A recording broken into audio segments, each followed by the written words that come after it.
মুসা আলাইহিস সালাম ফেরাউনের সামনে যেয়ে দাঁড়ালেন। ফেরাউনের জাদুকররা বিশাল বড় বড় বাঘ বানালো, সিংহ বানালো, সাপ বানালো। মুসা আলাইহিস সালাম দেখে ভয় পেয়ে গেলেন। আল্লাহ বললেন, মুসা ভয় নাই, তোমার লাঠিটা খালি ফেলো। লাঠি ফেলার সাথে সাথে মুহূর্তের মধ্যে হাইয়াতান তাসআ, বিশাল এক অজগর সাপ, ফেরাউনের জাদুকরদের বানানো সব ভাগ, ভাল্লুক, সিংহ আর সাপগুলো রেখে বিশাল ফানা ধরে আছে। আর সাপ বলতে শুরু করেছে, আর কে আছে নিয়ে আয়। সুবহানাল্লাহ কইতে পারলেন না?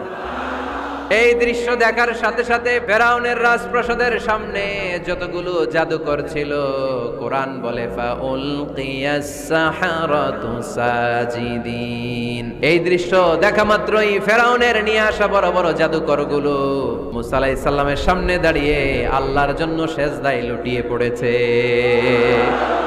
ফাউলকিয়াস সাহারাতু সাজিদিন, সেজদায় লুটিয়ে পড়ে ঘোষণা দিল, আমি ফেরাউনরে মানি না, আমি কোন নাস্তিককে মানি না, আমি মুসার রব, হারুনের রব, বনি ইসরাইল